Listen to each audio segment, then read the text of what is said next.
If you've ever been in a computer science class, you've probably spent, I don't know, a ton of time learning how to build brand new software from scratch. It's the fun part, right? The big idea, the blank canvas. But what if I told you that's just a tiny piece of the puzzle? Let's talk about what really happens after you hit launch. Seriously, take a guess. Think about the whole life cycle of a piece of software. You've got the design, the coding, the testing, and then everything that comes after. Where does the lion's share of the money actually end up? I bet it's not where you think. Get this, 60%. A massive 60% of all the money ever spent on a piece of software is spent after it's been built and released. We call this software maintenance. And yeah, it costs more than building the thing in the first place. And here's the real disconnect, right? Most university programs, they kind of gloss over this. They focus on the new and shiny stuff. But since 60% of the cost is in maintenance, guess where most of the jobs are? Exactly. Your first job, and probably many after, is almost guaranteed to involve working on code that already exists. Okay, but let's be honest. When you hear the word maintenance, what pops into your head? Probably something boring, right?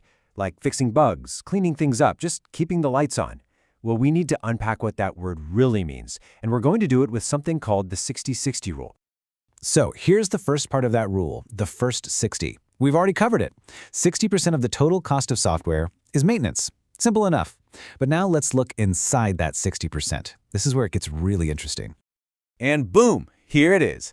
Of all the money spent on maintenance, another 60% goes toward enhancements. We're talking about building new features, adding new capabilities, making the software better and more powerful. That's creative work. Bug fixes, that's just a small slice of the pie, only about 17%. So see, maintenance isn't janitorial work. It's where the software evolves. So let's just lock this in because it's a huge mindset shift. The 60-60 rule. 60% of the total cost is maintenance. And of that maintenance cost, 60% is enhancements. This completely reframes the job. It's not about fixing the old, it's about building the future on top of the present.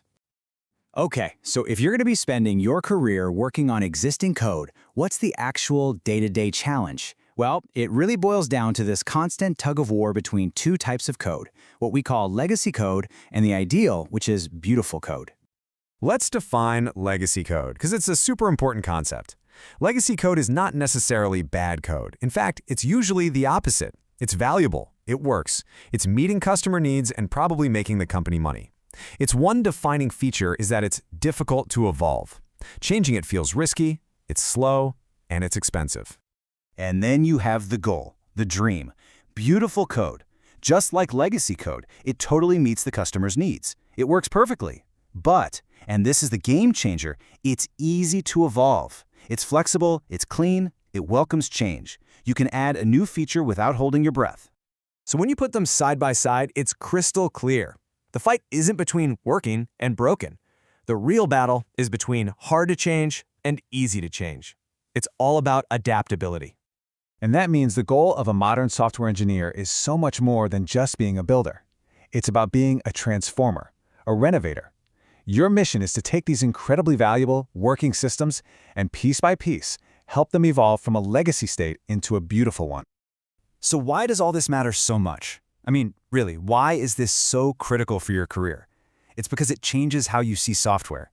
It stops being a static product you ship and becomes what it truly is, a living, breathing system with a past and, crucially, a future. I love this quote from Robert Glass. It just nails it. Think about it. Your old phone is a paperweight. Old hardware gets thrown out. But old software, that code someone wrote 10, 20, even 50 years ago, it's probably running the world's banking systems or processing your online order right now, tonight. You want a wild example? Look at the IRS in the US. Some of their most important tax systems are still running on code written in assembly language. That's a language from the 1950s on a giant IBM mainframe computer. It's been chugging along for decades, and that's not some weird exception. That's the reality for critical software all over the world. So the path forward isn't to just throw it all in the trash and start over. That's almost never an option. The real professional path, the craft, is a gradual evolution.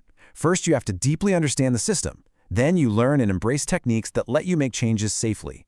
And slowly, patiently, you evolve that system towards a more beautiful, more adaptable state. So, the ultimate question for you, for the next generation of engineers, isn't just what cool new thing can you build from scratch.